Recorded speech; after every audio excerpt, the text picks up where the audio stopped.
Weithiau mae'n bosib symleiddio mynegiadau sydd wedi ysgrifennu mewn algebra, fel yr un fan hyn, a thrwy wneud hynny ei hysgrifennu mewn ffordd fwy cryno neu ffordd fwy byr. Nawr un ffordd o symleiddio mynegiadau algebraidd yw drwy gasglu termau tebyg, a mae yna sawl enghraifft yn fan hyn sy'n mynd i ddangos hyn ar waith yn awr. Oherwydd, yn y cyntaf, x adio x adio x adio x, mae'n bosib casglu y termau x at ei gilydd.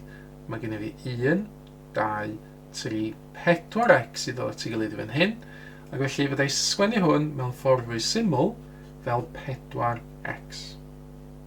Yn yr enghraifft nesaf, mae gen i fi 4x adio 3x. Eto, fyddai gasglu y termau x ma at ei gilydd. Mae 4x adio 3x yn rhaid 7x iddo fi.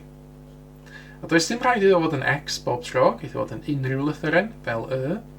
Yn fan hyn, dwi'n cychwyn efo 9y ac yna yn tynnu ffwrdd 4y. Os dwi'n gwneud hynny, mae gen i fi 5y ar ôl. Dyma ni enghraifft efo'r llythyren z. Dwi'n cychwyn efo 13z. Dwi'n adio 4z yn gyntaf, wel wedyn, os gen i fi 17z. Yna dwi'n adio z ar ben ei hun, sydd yr fath ag 1z. Felly yr 17z yma, adio 1z yn 18z. Ac yna adio 2z arall, 18 adio 2 yn 20, felly ar y diwedd, mae gen i fi 20z. Nawr yn yr enghraifft nesaf, mi eisiau cymryd bach mwy o ofal yn fan hyn, roedd mae yna rhai termau sydd yn defnyddio'r llythyren x, a mae yna termau eraill sydd yn defnyddio'r llythyren y.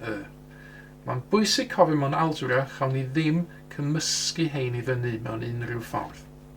Felly mae'n syniad, mewn cwestiwn fel hyn, ail ysgrifennu'r cwestiwn yn gyntaf, i ddefnyddio'r termau o'n un llythyren yn gyntaf, felly ddod ni x yn gyntaf, mae gen i fi 4x adio 5x i gychwyn. A wedyn ystyried y termau mewn y, mae gen i fi 3y a mae gen i fi 7y. Na wedyn, os dwi'n gwneud hyn, fyddai gasglu y termau tebyg at ei gilydd. Mae gen i fi 4x a 5x fan hyn, mae hynny yn 9x. A wedyn mae gen i fi 3y adio 7y, mae hynna yn 10y. Ac un enghraifft arall, mae gen i fi 5p tynnu 4q, tynnu p adio 6q. Wel eto mae gen i fi lythrennau gwahanol, mae gen i fi p, a mae gen i fi q.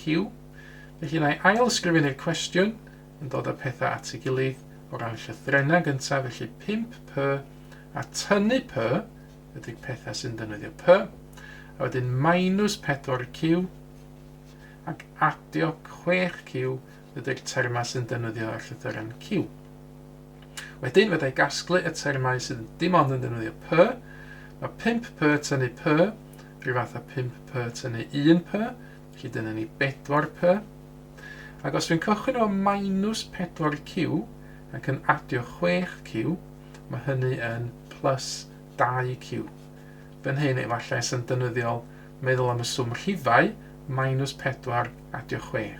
Fyddai hynny yn 2, ac felly mae minus 4q adio 6q yn plus 2q.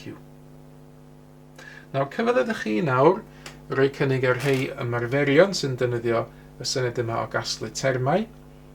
Rhowch gynnig ar y cwestiynau sydd wedi ymddangos ar y sgrin yn awr, ac yna unwaith i chi wneud hynny, dewch yn ôl a marcio'ch gwaith efallai gan ddefnyddio'r atebion cywir sydd yn nawr yn cael ei dangos ar y sgrin.